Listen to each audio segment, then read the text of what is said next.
제목으로 하나님 말씀을 선포하도록 하겠습니다.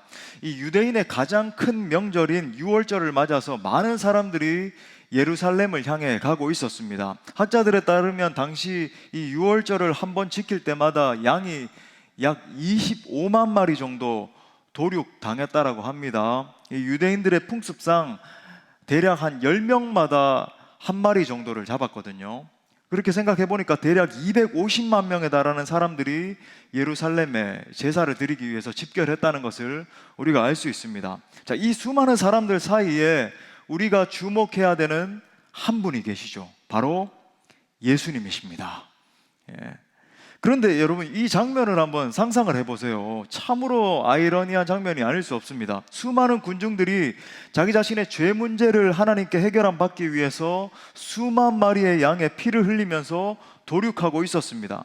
그런데 정작 그 죄 문제를 해결할 수 있는 유일한 어린 양은 오직 한 분이었죠. 바로 예수님이셨어요. 예. 예수님은 인류의 죄를 짊어지고 십자가를 지기 위해서 예루살렘 성을 올라가고 계셨습니다. 재미있는 것은 오늘날에도 이와 같은 일이 동일하게 반복되고 있다는 사실이에요. 사람들은 저마다 자기의 인생의 문제를 해결받기 위해서 다른 것들을 의지합니다. 물질의 노예가 되기도 하고 성공에 집착하기도 하고 때로는 점집에 가서 귀신을 찾기도 하는 거죠.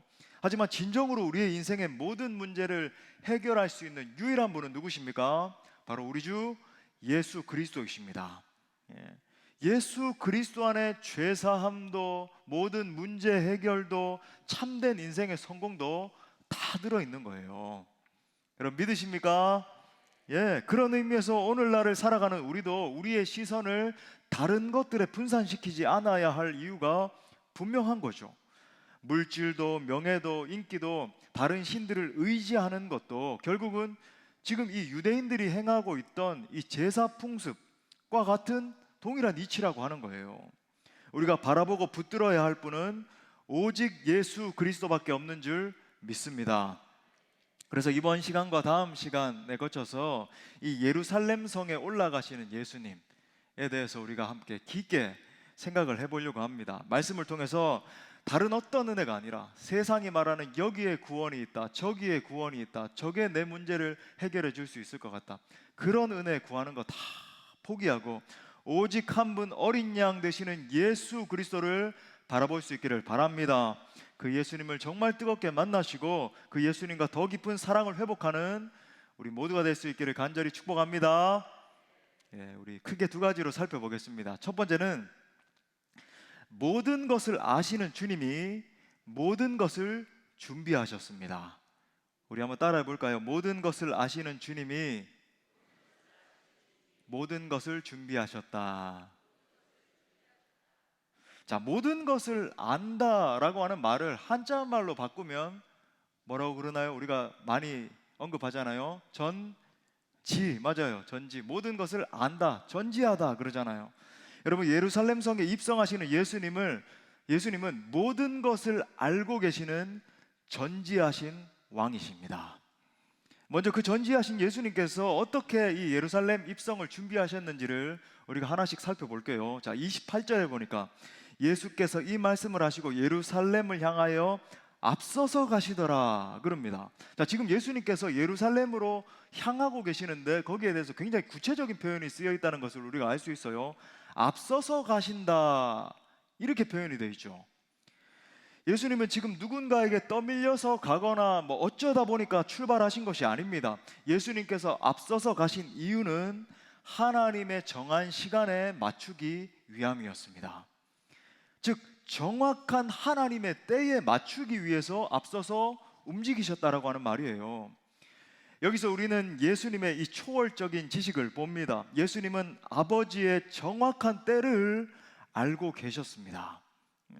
예수님은 반드시 이때에 예루살렘에 오르셔서 죽임을 당하셔야 했던 거예요. 왜 그런가? 하나님의 예언을 정확한 때, 하나님의 때가 당도했을 때 이루기 위함이었어요. 하나님은 선지자 다니엘을 통해서 이 시간을 이미 이렇게 예언하셨습니다. 다니엘서 9장 25절부터 26절 상반에 보니까 이렇게 말해요. 그러므로 너는 깨달아 알지니라 이 시가 너무 중요하기 때문에 너희가 깨달아 알아야 돼. 예루살렘을 중건하라는 영이 날 때부터 기름 부음을 받은 자, 곧 왕, 누굽니까? 예수님이죠. 왕이 일어나기까지 7이레와 그 다음에 62이레가, 이 7이레와 62이레가 합치면 얼마입니까? 69이잖아요. 그죠? 다 요거는 계산하실 수 있죠? 자, 69이레가 지날 것이고, 그 곤란한 동안에 성이 중건되어 광장과 거리가 세워지게 될 것이고, 62일의 후에 기름 부음을 받은 자가 끊어져 없어질 것이다. 이건 죽임당함을 이야기하는 거겠죠. 여러분, 이 예언은 예수님이 탄생하시기 전 530년 전에 쓰여진 예언이에요. 정확하게. 그러니까 69일이라고 하는 것은 연수로 계산하면 483년입니다. 이 예루살렘 중건은 아닥사스다 왕 제20년, 곧 BC 444년에 이루어졌거든요. 그리고 69일에인 483년 후에는 예수님이 지금 앞서서 가신다 그랬는데, 앞서서 예루살렘 성을 향해서 올라가신 바로 지금 이때를 가리킵니다. 또 메시아가 죽임을 당해야 되는 때는 반드시 6월절 어린 양이 죽임을 당하는 금요일 저녁에 일어나야 했어요. 예수님은 이 모든 것들을 이미 아시고 앞서서 그 길을 가신 것입니다. 여러분, 예수님은 하나님의 정확한 시간을 아십니다. 자, 이어서 제자들에게 요청하시는 사항을 또 한번 보십시오. 30절에 보니까 이르시되 너희는 맞은편 마을로 가라. 그리로 들어가면 아직 아무도 타보지 않은 나귀 새끼가 매어 있는 것을 보리니 풀어 끌고 오라. 여러분, 이게 우리가 주일학교 때부터 많이 읽었던 구절이니까 뭐 이런 일이 있었지 이렇게 생각을 하지만, 여러분, 이 설명을 한번 자세히 관찰을 해보세요. 얼마나 구체적으로 쓰여 있는지. 심지어 예수님은 그 마을에 한 번도 가신 적이 없거든요. 공생의 기간 어디를 뒤져봐도 가신 적이 없어요. 그런데 마치 이런 표현을 쓸까요? 우리가 TV 화면을 보면은 그 TV 화면에 전체가 이렇게 보이면서 이렇게 무슨 정황들을 다 파악할 수 있잖아요. 그죠? 그런 것처럼 예수님이 묘사를 하고 계십니다. 누가복음에는 나오지는 않지만은 마태와 마가는 마을에 들어가면은 곧, 그러니까 영어로 곧 나귀를 보게 될 것이다. 이걸 이제 기록하고 있거든요. 자, 마태복음 21장 2절에 보면 곧 메인 나귀와 나귀 새끼가, 그러니까 나귀 새끼를 가져오라 그랬는데 단순히 나귀 새끼 그런 게 아니라 너희가 가서 마을에 딱 들어가게 되면 곧바로 발견하게 되는 게 나귀와 나귀 새끼가 같이 매어 있는 그 장면을 보게 될 거야. 이렇게 말씀을 하고 있어요. 더 놀라운 건 뭐냐면 예수님은 이 나귀가 한 번도 사람들로부터 이렇게 그죠? 사람들의 손을 타지 않은 그런 깨끗하고 아주 분리되어 있는 이 나귀였다라고 하는 것을 미리 다 알고 계셨다는 겁니다. 여러분, 이건 마치 오랜 세월 동안에 그 나귀를 지켜보지 않았으면은 도무지 알 길이 없는 그런 지금 시각을 가지고 예수님이 모든 걸 관찰하는 것처럼 그렇게 설명을 하고 계시다는 거죠. 짐작과 추측으로 알 수 있는 겁니까? 없는 겁니까? 몰라요. 어떻게 추측을 합니까? 이렇게 정확하게 모든 정황을 다 파악하시고 소상하게 다 설명을 하고 계시다는 거예요. 자, 더 나아가서 예수님의 전지하심은 여기서 끝나지 않습니다. 31절에 보니까 만일 누가 너희에게 어찌하여 푸느냐 묻거든 말하기를 주가 쓰시겠다 하라 하시매. 예수님은 누군가 그들에게 이렇게 물어볼 것이라고 하는 사실을 미리 알고 계셨던 겁니다. 그리고 어떻게 거기에 대해서 해명하고 답변을 해야 될지도 알고 계셨던 거예요. 그래서 어떤 일이 일어났습니까? 32절부터 34절에 보니까 보내심을 받은 자들이 가서 그 말씀하신 대로 만난지라. 나귀 새끼를 풀 때에 그 임자들이 이르되 어찌하여 나귀 새끼를 푸느냐 대답하되 주께서 쓰시겠다 하고. 보십시오. 예수님이 미리 설명하신 그대로 모든 정황들이 차곡차곡 진행돼서 다 일어나고 있다는 것을 보게 돼요.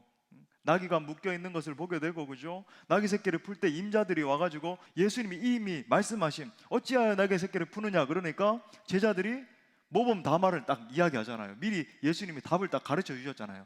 주가 쓰시겠다 하라. 그렇게 말을 하고 있어요. 다시 말해 벳바게라고 하는 이름 없는 동네에 사는 나귀의 임자들을 아셨던 겁니다. 또 그들이 키우는 나귀와 그것들의 상태를 정확하게 알고 계셨어요. 나아가 주님이 원하신다면 자기의 나귀를 내어드리고 싶어 한다는 그 사람들의 심리도 알고 계셨습니다. 사랑하는 여러분, 이 모든 사실이 무엇을 가르쳐주고 있는가? 우리 예수님은 모든 것을 아시는 전지하신 왕이라는 사실입니다. 여기서 우리는 예수님의 전지하심과 관련해서 적어도 두 가지 사실을 우리와 관련해서 깨닫게 됩니다. 첫 번째는 예수님은 우리의 모든 형편과 우리의 마음을 다 알고 계십니다. 여러분, 우리 주님은요, 여러분들의 모든 형편을 다 알고 계세요. 여러분이 기도의 자리에 나오고 예배의 자리에 나와가지고, 그죠? 막 갈급한 마음으로 주님, 그런 마음까지도 다 알고 계시는 거예요. 그분은 참새 한 마리가 떨어지는 것도 알고 계시고, 우리의 머리카락 하나하나까지도 다 세시고 계시는 하나님이신 겁니다. 예수님은 우리의 마음의 생각, 우리가 가지고 있는 소원, 우리의 모든 필요를 다 알고 계세요. 내가 지금 어떠한 상황에 처해 있는지, 내가 어떤 고통의 순간들을 통과하면서 한숨 짓고 있는지, 내가 기도의 자리에 나왔을 때 어떠한 소원을 가지고 하나님 앞에 나와 기도하고 있는지를 다 알고 계십니다. 즉, 여러분이 기도할 때 여러분의 모든 마음과 형편과 처지 다 알고 계시다는 거예요. 우리 지난주에도 찬양했지만, 나를 아시고 나를 이해하시네, 내 영혼 새롭게 세우시네 고백했는데, 나를 아시는데 나를 이해하시는 정도가 그냥 단순히 우리가 다른 사람을 아는 정도, 그 수준이 아니에요. 우리는 항상 하나님을 생각할 때 내가 다른 것들을 인식하는 그런 방식으로 이해할 때가 많잖아요. 그런데 여러분, 내가 다른 사람을 이해하고 내가 다른 어떤 상황을 이해하는 것, 그 모든 걸 초월해서 예수님은 여러분의 마음을 아십니다. 여러분을 이해하세요. 자, 두 번째 깨닫게 되는 것은 예수님은 하나님의 뜻과 하나님의 때를 정확하게 알고 계십니다. 예수님 왜 하필 이때에, 왜 하필 나귀를 타고 예루살렘 성을 입성하셨을까? 생각해 보십시오. 예수님 지금까지 말이라도 한번 타신 적이 있습니까? 사역하시면서 한 번도 없어요. 3년 6개월 동안 내내 걸어 다니셨는데, 이번에도 당연히 걸어서 올라가실 수 있었잖아요. 물론 어떤 학자들은 이 구약의 왕들의 절차를 따른 것이라고 그렇게 이야기를 합니다. 실제로 열왕기상 1장 28절부터 53절에 보면 다윗이나 솔로몬이 나귀를 탄 경우가 있었어요. 그래서 예수님이 당연히 다윗의 혈통이시니까 왕이신 예수님도 나귀를 타는 것이 자연스럽다, 이렇게 생각을 할 수 있습니다. 하지만 여러분, 예수님은 단지 그런 이유로 나귀 새끼를 타신 게 아니죠. 만약에 나귀를 타셨기 때문에 참 예수님이 이렇게 우리가 생각하는 것처럼 참 겸손의 길을 걸어가시고 이렇게 한다면 좀 우스꽝스럽잖아요. 그 이유가 그런 게 아니라고 하는 거예요. 여러분, 예수님은 아버지 하나님의 뜻에 따라서 나귀를 타신 것입니다. 그것이 하나님 아버지 계획이셨다는 것을 아셨기 때문에 그 계획에 따른 거예요. 그 하나님의 계획이 무엇이었습니까? 예수님이 나귀를 가져오라고 명령하시기 500년 전에 정확하게 선지자 스가랴가 하나님의 뜻을 이렇게 선포하면서 예언하고 있어요. 스가랴 9장 9절에 보니까 시온에 따라, 이스라엘 백성들을 말하는 거죠. 크게 기뻐할지어다, 예루살렘에 따라 즐거이 부를지어다. 보라, 내 왕이 내게 임하시나니 그는 공의로우시며 구원을 베푸시며 겸손하여서 나귀를 타시나니 나귀의 작은 것 곧 나귀 새끼니라. 아멘. 여러분, 예수님은 아버지의 정확한 뜻을 알고 계셨던 거예요. 바로 그 뜻대로 나귀 새끼를 타고 예루살렘의 딸, 이 시온의 딸, 그 앞에 임재하셔서 하나님의 뜻을 다 이루시기 위해서 이 모든 것들을 준비하신 것입니다. 우리가 하나님의 사역을 감당할 때나 우리의 인생길을 걸어갈 때에도 마찬가지입니다. 우리가 하나님의 사역을 감당할 때 가장 중요한 게 뭘까요? 내가 생각하는 것, 내가 계획하는 것, 그게 고스란히 이루어지는 것입니까? 여러분, 그러면 하나님 나라에서는 오히려 실패일 수 있어요. 여러분, 바로 하나님의 뜻이 우리의 사역과 삶 가운데 이루어지는 것인 줄 믿습니다. 그런데 여러분, 하나님의 뜻을 가장 잘 알고 있는 분이 바로 우리 예수님이세요. 할렐루야. 그렇기 때문에 우리의 인생과 사역 가운데 하나님의 뜻을 알고 그 하나님의 뜻을 이루어 드릴 수 있는 최고의 방법이 무엇일까요? 바로 예수님과 친밀한 사랑의 관계 가운데 머무는 것입니다. 예수님과 뜨거운 사랑의 관계를 붙드는 거예요. 우리 요한복음 15장 5절 말씀, 그걸 이렇게 정리해서 예수님 말씀하셨어요. 읽겠습니다. 시작. 나는 포도나무요 너희는 가지라. 그가 내 안에 내가 그 안에 거하면 사람이 많은 열매를 맺나니 나를 떠나서는 너희가 아무것도 할 수 없음이라. 아멘. 주님 우리의 삶 가운데 뭘 원하시는지 아십니까? 열매 맺기를 원하세요. 우리가 그냥 우리의 목숨만 부지하고, 그죠? 그냥 신앙생활하고 그러길 원하시지 않고 정말 fruitfulness, 그죠? 열매 맺는 삶, 열매 맺길 원하세요. 우리가 예수님과의 이 친밀한 사랑의 관계 가운데 거하게 되면은 마치 오늘 예수님이 예루살렘 성을 입성하시면서 모든 걸 준비하신 것과 같은 그런 동일한 일이 일어나기 시작합니다. 우리가 예수님과 친밀한 가운데 거하면 예수님이 우리 가운데 하나님의 모든 뜻들을 다 계시하십니다. 그리고 그 뜻을 이룰 수 있도록 우리를 독려하시고 하나씩 다 인도하십니다. 필요한 사람들을 때를 따라서 만나게 하시고 필요한 환경과 여건을 다 조성하시는 거예요. 또한 필요한 능력과 재능을 계속적으로 공급하시고 부어주십니다. 결국 이 모든 것이 더해지고 더해져서 풍성한 열매를 맺는 삶으로 채워지게 되는 거예요. 멀리 갈 것도 없이 저의 인생을 돌아볼 때 저는 정말 깊이 그런 하나님의 역사를 맛봤거든요. 제가 뭔가를 갖춘 가정에서 자랐다든지 태어났다든지 그런 게 아니었거든요. 저는 정말 많은 어려움 가운데 자랐고 많은 걸 극복해야 됐는데 하나님이 정말 때를 따라 돕는 은혜로 계속, 특별히 여러 가지 은혜가 있겠지만 인생 가운데 많은 멘토들을 만나게 하셨어요. 찬양 사역을 할 때도 한국에서 그 당시에 가장 영향력 있는 사역자를 제가 무슨 그분을 먼저 만나려고 했던 것도 아니고 그 팀에 들어가려고 했던 것도 아니고 성령께서 그렇게 인도를 하셨습니다. 사역을 할 때도 당시에 정말로, 그죠, 탁월하게 사역하시는 그런 분들을 만나게 하시고, 제가 의도했던 것이 아니에요. 무슨 어플라이 했던 그런 것들도 아닙니다. 그냥 하나님이 그렇게 만나게 이끌어 주셨어요. 그래서 배우게 하시고 관찰하게 하시고, 그죠? 그러면서 제가 점점 성장하면서 이 자리까지 성장할 수 있었던 겁니다. 저는 정말로 알고 있어요. 주님이 말씀하신 것처럼 성령께서 모든 것을 가르쳐 주시리라. 진짜 그렇더라고요. 계속 만나게 하시고 계속 배우게 하시고 관찰하게 하시고 습득하게 하시고 성장하게 하시고. 어떻게 그런 모든 일들이 가능합니까? 모든 것을 알고 계시는 예수님은 하나님의 뜻까지도 다 통달하고 계시기 때문입니다. 그 주님이 인도하신단 말이죠. 그러므로 예수님 안에 거함으로 말미암아 하나님의 뜻을 모두 이루어 드리는 여러분 모두가 될 수 있기를 축복합니다. 자, 큰 두 번째로 예수님은 겸손의 왕으로 입성하셨습니다. 이 구절 읽으면 당연하죠, 그죠? 근데 제가 더 깊이 말씀드릴게요. 우리 한번 따라합시다. 예수님은 겸손의 왕이십니다. 35절 말씀 이렇게 말합니다. 그것을 예수께로 끌고 와서 자기들의 겉옷을 나귀 새끼 위에 걸쳐놓고 예수를 태웠다. 자, 두 제자가 이제 예수님께 나귀 새끼를 가지고 왔고 자기들의 겉옷을 갖다가 나귀 새끼 위에다가 이제 깔아 놓은 거죠. 이제 한 번도 사람이 탄 적이 없었기 때문에 안장이 필요하잖아요. 그러니까 안장 대신에 안장이 없었으니까 자기들의 이 두꺼운 겉옷을 갖다가 벗어서 이렇게 깔았습니다. 그리고 이제 예수님이 나귀를 타신 거예요. 자, 그렇다면 예수님께서 나귀를 타셨다라고 하는 것의 이 의미가 무엇인가 라는 겁니다.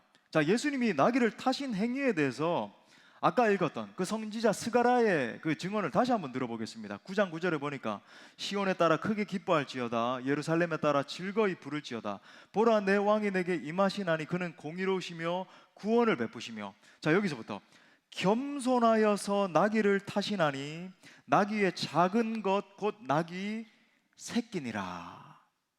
자, 선지자가 지금 예수님이 나귀를 타신 이유에 대해서 겸손하여서 나귀를 타셨다 이렇게 말을 하고 있습니다. 자, 그렇다면 예수님이 나귀를 타신 것이 왜 겸손의 표현일까?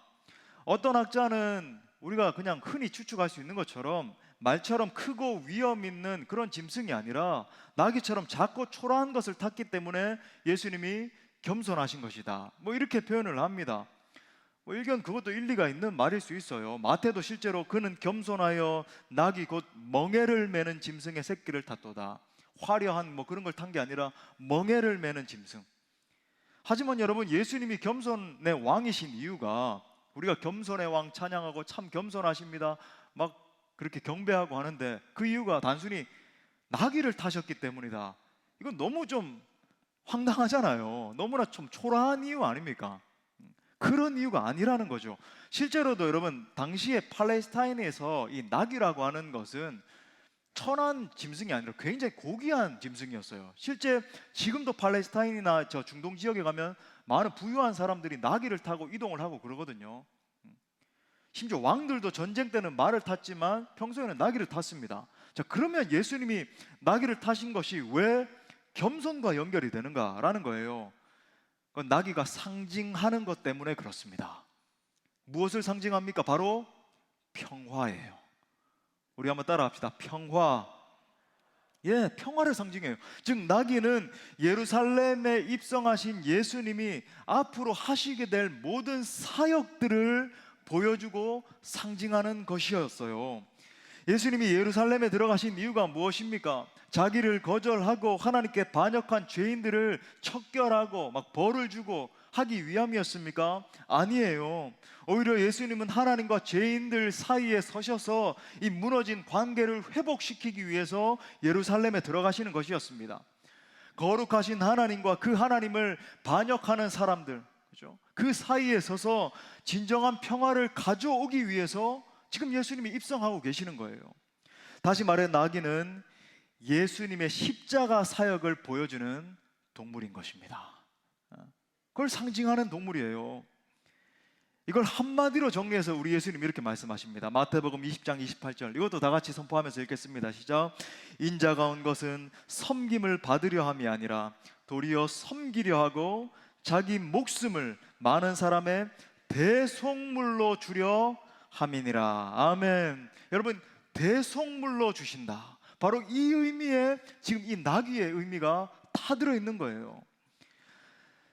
우리가 성경을 자세히 읽어보면 예수님께서 다시 오신다라고 말씀합니다. 초림하신 예수님이 이 모든 3년 반 동안의 공생애를 다 사역을 다 하시고, 그죠? 모든 걸 이루셨어요. 근데 그 초림만 하실 뿐만 아니라 다시 오신다. 그리고 오실 뿐만 아니라 그때 일어나는 일 중에 하나가 뭐냐면 다시 입성하실 것이다, 이런 말씀을 하시거든요. 요한계시록 19장 11절에 보면 하늘이 열리고 하나님의 말씀이신 분, 근데 여러분 말씀이신 분이 누구실까요? 예수님이세요. 우리 한국에 뭐 사이비들 뭐 많이 있는데 내가 그 말씀이다 하는 사람들 그들 아니고 JMS니 뭐 2만이니 3만이니 그들 아닙니다, 여러분. 예수님을 말하는 거예요. 예수님을. 예. 근데 그 만왕의 왕 만주의 주로서 예수님이 다시 오시는데, 그때는 초림했을 때 예수님처럼 구원자 예수님, 사랑의 주님, 건져내시기 위한 예수님으로 오시는 게 아니라 모든 악들을 척결하시고 모든 주를 따르지 않는 모든 악인들을 척결하시는 심판주로 오십니다. 그때는 예수님께서 모든 반역자들을 맹렬한 진노로 밟으시고, 그죠? 포도주 즙틀에 넣어가지고 모든 악들을 완전 쥐어짜서 제거하실 거예요. 근데 그때는 무엇을 타고 오시는가? 흰 말을 타고 오신다라고 그랬거든요. 흰 말을 타고 오신다. 하지만 지금 예수님이 처음으로 입성하실 때 탄 짐승은 평화를 상징하는 나귀입니다.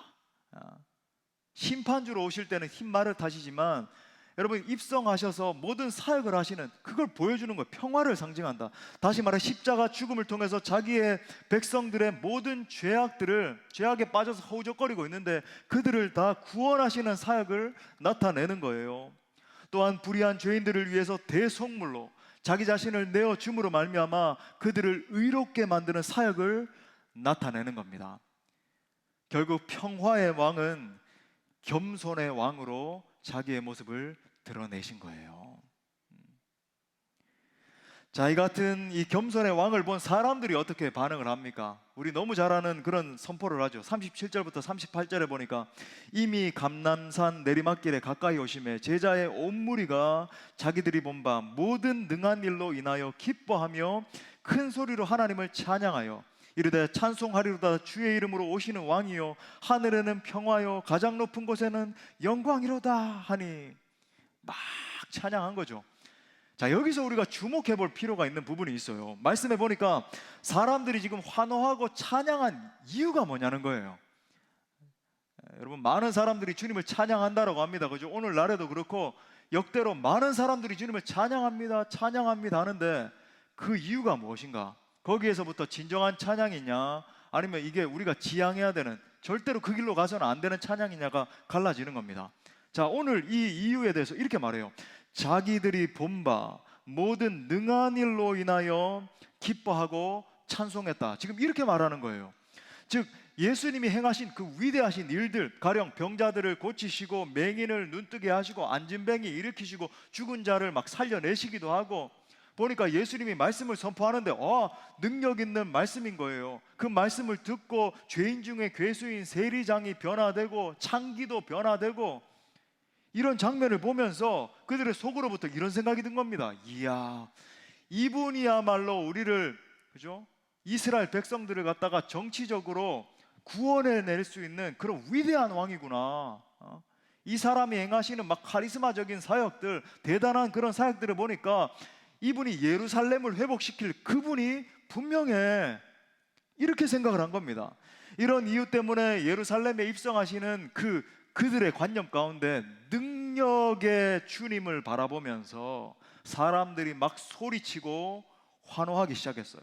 호산나 다윗의 자손이여, 호산나 주의 이름으로 오시는 이여, 막 소리쳤습니다.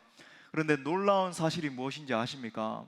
바로 그랬던 그들이, 똑같은 대상들이에요. 바로 그랬던 그들이 단 5일 만에 저 예수를 십자가에 못 박아 죽이라고 외치는 성난 군중으로 돌변했다라고 하는 사실입니다. 똑같은 사람들이었어요. 호산나 다윗의 자손이여, 주의 이름으로 오시는 이여, 위대하십니다, 찬송합니다 했던 그 사람들이 단 5일 만에 저 예수를 잡아서 십자가에 못 박아 죽이라고 외치는 성난 군중이 됐다고요. 결국 그 군중들의 성난 여론몰이로 말미암아 예수님이 십자가에 못 박혀 죽으셨습니다. 이것이 무엇을 말해주는가? 우리도 그럴 수 있다는 거예요. 아니, 많은 사람들이 실제로 주님 앞에 이런 식으로 반응하는 것을 봅니다. 주님이 나를 위해서 뭔가 대단한 일을 행하시고 주님이 나를 선대하시는 것처럼 느껴지면 막 열광하고 막 찬송도 합니다. 그러다가 내 인생이 내가 예상하는 방향으로 흘러가지 않는 것 같으면 주님 앞에 성내기 시작하는 거죠. 내가 기도하는 대로 응답되지 않고 내가 기대하는 대로 내 삶이 전개되지 않는 것 같으면 심지어 주님을 핍박하는 자리에까지 가게 되는 거예요. 마치 요나가 내가 성내어 죽기까지 할지라도, 화를 내는데 내가 성내어 죽기까지 할지라도 내가 옳으니이다 말했던 것과 똑같은 거예요. 여러분, 지금 요나가 내가 옳으니이다 이렇게 말했는데 보십시오. 내 의가 죽지 않고 내 자아가 깨어지지 않으면 반드시 주님 앞에 이렇게 반응하게 되어 있습니다. 때가 됐지 않았을 뿐이지, 환경이 조성되지 않았을 뿐이지, 딱 그 환경에 들어가면요, 딱 그런 공경에 처하게 되면 반드시 이렇게 반응하게 되어 있어요. 내 인생에 내가 예상하는 대로 박넝쿨이 덮이고 안녕이 찾아오고 조금 평안한 것 같으면 기뻐하고 찬양도 하고 헌신도 하고 합니다. 그러다가 내 인생에 박넝쿨이 없어지고 해가 쨍쨍 내리쬐고 고통이 다가오고 대체 내게 임했던 그 은총은 다 어디로 사라져 버렸는가, 이런 느낌이 들기 시작하면 금세 불평하고 원망하고 핍박하고 그런 사람으로 전락하죠. 그렇게 그런 인생을 반복하고 또 반복하다가 심지어 저 예수를 십자가에 못 박아 죽이라 라고 외치는 이 성난 군중의 자리에까지 가게 되는 것입니다. 여러분, 예수님이 겸손의 왕이라고 하는 말, 이 말이 그냥 말이 아니에요. 우리도 좀 겸손해야 되겠구나, 그 정도의 말이 아닙니다. 예수님이 겸손의 왕이라고 하는 말이 무엇인가? 우리를 위해서 십자가 지는 왕이라고 하는 말이에요. 우리 예수님은 처음부터 십자가를 지는 길을 걸으셨고, 모든 생애 전체가 십자가를 지기 위해서 준비하고 십자가를 실제로 지는 길이었고, 지금 예루살렘 도상에 있는 이 길에서도 사실상 십자가의 길을 걷고 계신 것이었습니다. 이것이 우리에게 무슨 메시지를 던져주는가? 예수님과 마찬가지로 우리의 전 삶도 십자가를 지는 삶이 돼야 된다는 거예요. 우리의 가정과 직장과 교회와 모든 삶의 연장에서 십자가를 지는 삶이 돼야 됩니다. 내 자아대로 말하고 내 혈기대로 행동하고 내 생각대로 모든 것을 다 통제하고 그런 삶이 아니라 내가 죽는 삶이요, 내가 십자가를 지는 삶이요. 여러분, 내가 십자가를 지면 어떤 일이 일어납니까? 내 주변에 있는 사람들이 살기 시작해요. 내가 죽으면요, 내 가족이 살고 내 사랑하는 남편과 아내가 살고 내 공동체 가운데 속한 그런 사람들이 살아나기 시작하고, 심지어 내 주변에 있는 모든 사람들이 살아나기 시작해요. 반면에 내가 십자가를 안 지면요, 내 옆에 있는 사람들이 죽어요. 옆에 있는 사람이 상처받습니다. 무너지게 돼 있는 거예요. 그 독한 입술 때문에 다 가시가 박혀서 옆에 있는 사람이 죽게 되는 거예요. 내가 요나처럼 내 주장하고 이기적으로 내가 원하는 것을 계속 행하면 내 주변 사람들이 죽을 뿐만 아니라 내 삶 가운데서 하나님의 뜻이 결코 이루어질 수 없습니다. 가정이나 교회에서도 계속 내 주장하고 내가 원하는 대로만 해 나가게 되면 다른 공동체 지체들이 죽는 거예요. 십자가는 여러분 어떤 감상의 대상이 아닙니다. 오, 놀라운 십자가, 날 위해서 죽어주셨네, 나는 이제 지옥 가지 않고 천국 가네, 그런 것이 아니에요. 십자가는 현실에 내 삶의 자리에서 내 자아가 죽는 장소입니다. 내가 죽는 장소예요. 내가. 요한복음 6장 38절, 내가 하늘에서 내려온 것은, 내가 이 땅에 온 목적 바로 이거야. 내 뜻을 행하려 함이 아니요 나를 보내신 이의 뜻을 행하려 함이니라. 여러분, 예수님이 왜 겸손의 왕이시죠? 예수님은 단 한순간도 자기의 뜻을 위해서 사신 적이 없고, 하나님의 뜻이 무엇인지를 알고 그 하나님의 뜻을 올곧게 준행하시는 삶을 사신 거예요. 결국 진정한 찬양은 목소리로만 오 호산나 다윗의 자손이요, 오 놀라운 구세주 예수님이시여, 그렇게 한다라고 되는 게 아닙니다. 오히려 진정한 찬양은 십자가에 달리신 예수 그리스도, 그 존귀하신 예수 그리스도를 바라보면서 그 예수님을 본받는 삶을 통해서 입증되는 거죠. 내 의가 죽고 내 자아가 죽고 내 뜻이 죽는 것이 여러분 진정한 찬양입니다. 그런 의미에서 십자가를 바라보고 십자가의 길을 걸어가게 되면 여러분 메마르고 더 죽고 완전히 짓밟히고 없어질 것 같죠? 그렇지 않아요. 오히려 메마르지 않게 됩니다. 여러분, 내가 십자가의 길을 걸어가게 되면요, 오히려 샘솟는 듯한 기쁨이 터져나오게 돼요. 오늘 본문의 군중들이 열광하고 찬양한 것은 아주 감정적인 이유 때문이었고 굉장히 충동적인 것이었잖아요. 그렇기 때문에 금방 막 끌어올랐다가 금방 가라앉고 또 금방 격양이 되어서 금세 성난 군중으로 돌변하게 된 거예요. 하지만 십자가의 길을 걸어가게 되면 결코 식지 않는 찬양, 결코 마르지 않는 기쁨, 확신과 담대함이 가득 차게 됩니다. 여러분 믿으십니까? 물론 우리가 사역을 하고 바쁘게 막 열심히 하다 보면 육신적으로는 피곤해질 수 있어요. 하지만 내 심령은 주님이 주시는 기쁨과 근원적인 이 생기 때문에 날마다 정말 하늘이 주시는 평안으로 가득 차게 되는 거예요. 생수의 강이신 성령께서 내 안에서 콸콸콸콸 흐르시기 때문에 조금 힘든 일을 만나도 그 순간에는 좀 힘겨울 수 있겠지만 또 뛰어넘게 되고 또 기쁨으로 감사할 수 있게 되고 더욱더 능력 있게 찬양하면서 사역하면서 하나님 나라를 위해서 나아갈 수 있게 되는 것입니다. 그렇기 때문에 우리가 해야 될 것은 무엇입니까? 우리는 진정으로 겸손의 왕으로 입성하시는 예수 그리스도를 바라봐야 합니다. 내 목적의 성취를 도와주시는 그 예수님이 아니라 십자가를 치러 올라가시는 그 예수님, 날 위해서 물과 피를 쏟으시러 올라가시는 주님, 인류의 모든 죄악을 짊어지고 그 존귀한 어린 양이 달려 돌아가시는데 그 바로 십자가, 그 지점을 바라봐야 된다라고 하는 말이에요.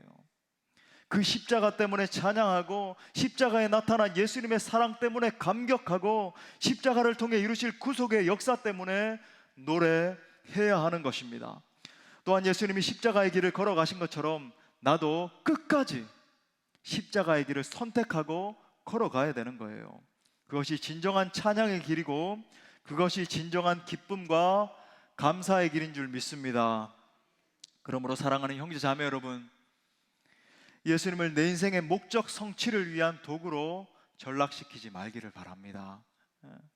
내 자신의 안녕, 내 문제의 해결, 내 미래의 보장을 위한 도구로 바라보지 마십시오.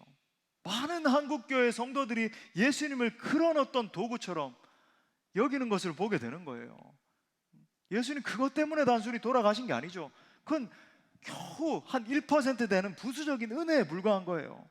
그건 마치 충동적이고 이기적인 동기로 찬양하고 있는 저 군중의 길로 똑같이 걸어가고 있는 것과 마찬가지인 겁니다. 여러분, 예수님이 왜 진정 겸손의 왕이 되셨습니까? 그가 우리를 위해서 십자가를 지셨기 때문 아니에요. 그렇기 때문에 오직 예수 그리스도의 십자가와 구속의 은총 때문에 여러분이 진정으로 기뻐하고 찬송할 수 있게 되기를 간절히 바랍니다. 동시에 오직 예수 그리스도의 그 십자가의 길, 겸손의 길, 진정 내가 깨어지는 그 길을 걸어갈 수 있는 여러분 될 수 있기를 축복합니다. 말씀의 결론을 맺겠습니다. 말씀을 준비하면서 그렇지, 정말 겸손의 길을 걸어가야지, 우리의 고백과 우리의 신앙과 우리의 이 경배가 정말 더 깊어졌으면 좋겠다, 이런 갈망함이 막 샘솟아 오르는 거예요. 이런 말씀도 많이 들었습니다. 그죠? 예수님 겸손의 왕, 이 구절을 읽을 때마다 또 어떻게 하면은 이런 고민도 드는 겁니다. 정말 우리가 겸손의 왕이라고 그렇게 고백하는데 이게 표피적인 어떤 단순히 말씀 시간에만 다가오는 그런 말씀이 아니라 진짜 우리의 삶 가운데서 그 말씀대로 살아갈 수 있을까? 나도 십자가의 길을 걸어갈 수 있을까? 이런 고민이 드는 거예요. 그러면서 한 가지 문구가 떠올랐습니다. 예수님과 죽음을 생각하면 모든 것은 단순해진다. 예수님과 죽음을 생각하면 모든 것은 단순해진다. 오늘 본문에 나오는 군중들은 왜 쉽게 이렇게 흥분을 하고 왜 쉽게 소리를 치고 왜 환호를 했습니까? 이것이 예수님의 마지막 걸음이 될 것을 몰랐기 때문이에요. 예수님이 로마 정권으로부터 예루살렘을 탈환하시고 자기들의 정치적인 왕으로 등극할 것을 기대했기 때문입니다. 하지만 아이러니하게도 이 같은 예수님께서 예루살렘 성을 올라가는 바로 그 길은 죽으러 가시는 길이었잖아요. 마지막 길이었잖아요. 헤어져야 되는 그런 길이었잖아요. 며칠 전에 우연히 이 9.11 테러 당시의 영상을 다시 보게 됐습니다. 당시 세계 무역센터 건물에 갇혀있던 사람들이 이 가족들과 통화한 내용이 알려졌습니다. 그때 사람들 중에 내가 더 많은 돈을 벌었어야 됐는데, 내가 최고급 레스토랑에서 배 터지게 한번 먹어봤어야 되는데, 내가 미워하는 그 사람에게 내가 원수를 한번 갚아줬어야 되는데, 육체적인 쾌락을 더 누렸어야 되는데 하면서 아쉬워한 사람은 단 한 사람도 없었습니다. 모든 사람들이 가족들에게 전화를 걸어서 이런 말을 남기는 거예요. 사랑합니다. 미안합니다. 감사합니다. 왜 그랬을까요? 이제 그들이 곧 죽게 될 것을 알았기 때문이죠. 사랑하는 여러분, 우리도 정말 이랬으면 좋겠어요. 예수님을 생각해 보십시오. 그의 십자가를 생각해 보십시오. 예수님의 재림을 생각해 보십시오. 예수님의 심판과 영원한 천국과 지옥을 생각해 보십시오. 또한 자신의 죽음을 생각해 보십시오. 저는 바로 그 자리에서부터 진정한 찬양과 경배, 진정으로 겸손의 왕을 본받는 삶, 진정으로 하나님께 영광 드리는 인생이 시작된다고 믿습니다. 우리를 위해서 평화의 왕으로 오신 예수님은 전지하신 분이십니다. 또한 그분은 겸손의 왕이십니다. 아무쪼록 끝까지 그 예수님을 사랑하시고 그 예수님을 기쁨으로 따라가시고 그 예수님께 진정한 경배를 올려드릴 수 있는 저와 여러분, 우리 모두가 될 수 있기를 간절히 축원합니다. 축원합니다. 우리 말씀을 주신 하나님께 영광의 박수 올려드리겠습니다. 우리 다 같이 일어나셔서 정말 진정으로 우리 경배하며 이렇게 찬양합시다.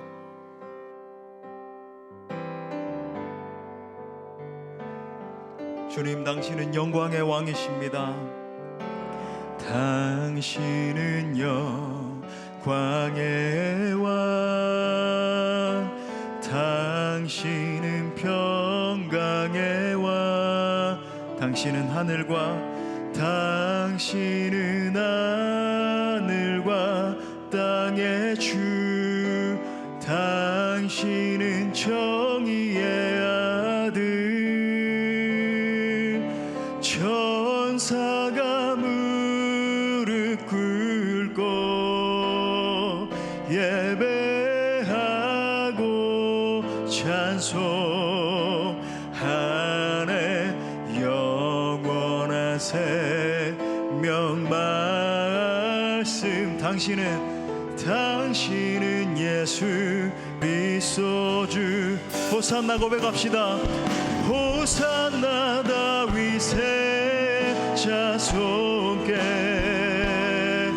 호산나 불러 왕 중의 왕, 높은 하늘의 영광을 예수 주 메시아네. 우리 다시 한 번 더 왕 되신 주님 바라보며 당신은 영광의, 당신은 영광의 왕, 예수님 당신은 평강의 왕, 당신은 하늘과 땅의 주님이세요. 당신은 하늘과 땅의 주, 당신은 정의의 아들, 천사가 무릎 꿇고 예배하고 찬송하네. 영원한 새, 우리 두 손 높이 들고 주님 앞에 경배하며 당신은 예수. 호산나 다윗의 자손께, 호산나 불러 왕 중의 왕. 할렐루야. 높은 하늘의 영광을 예수 주 메시. 호산나 다윗의 자손, 호산나 다윗의 자손께, 호산나 불러 왕 중의 왕. 아멘 아멘. 높은 하늘의 영광을 예수 주. 우리 다시 한 번만 더 고백합시다. 호산나 다윗의 자손, 호산나 다윗의 자손께. 할렐루야. 주님 호산나 불러 왕 중의 왕. 높은 하늘의 영광을 예수 주 메시아네. 사랑하는 여러분, 방금 우리가 들은 이 찬양의 진짜 의미를 깨달으셨습니까? 혹시 우리는 입술로는 호산나 다윗의 자손이여 노래하면서도 실제로는 날마다 주님을 십자가에 못 박는 삶을 살고 있지 않습니까?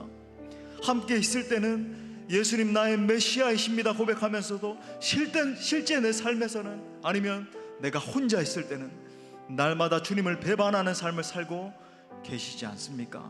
이 시간 진정으로 주님 앞에 엎드려 기도하기를 원합니다. 주님, 제가 진정한 예배자 되기를 원합니다. 진정한 경배자 되기를 원해요. 입술로만 호산나 외치는 자가 아니라 진정으로 주님을 따라가는 제자 되기를 원합니다. 주님이 날 위해서 십자가를 지신 것처럼 저도 십자가를 지고 끝까지 주님을 따라가는 제자 되게 하여 주옵소서. 진정한 예배자 되게 하여 주옵소서. 우리 다 함께 통성으로 간절히 기도합시다. 주여